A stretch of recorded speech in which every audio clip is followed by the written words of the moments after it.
L'économie égyptienne a connu des revers depuis l'éviction du président Hosni Moubarak en 2011. Le tourisme, l'une des plus importantes ressources de revenus, a été le plus touché, ce qui a entraîné un épuisement rapide des réserves du pays en devises étrangères.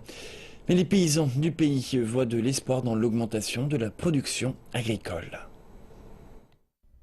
Ces dernières années ont été difficiles pour l'agriculture en Égypte.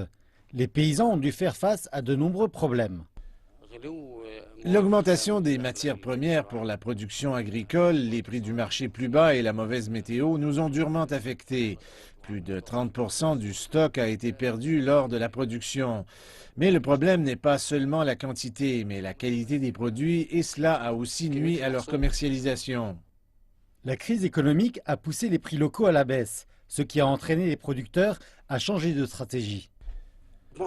La plupart des paysans ont choisi de cultiver des produits qui sont exportables.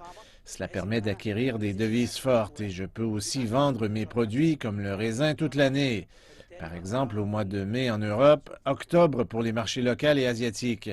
Cela évite aussi aux paysans d'avoir à vendre leur stock dans une seule saison, ce qui tire les prix à la baisse. C'était une formule assez aboutie.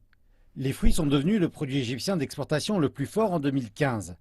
Les exportations totales de fruits et de légumes se sont accrues de 15% pour atteindre 4 tonnes et demie l'an dernier. Une amélioration, mais qui ne suffit pas. L'Égypte importe encore 80% de sa nourriture. Pour garantir une agro-industrie profitable, le gouvernement s'est lancé dans un ambitieux projet de cultiver 2 millions d'acres en 3 ans. Il a aussi établi une holding pour commercialiser et vendre des produits agricoles dans le monde entier.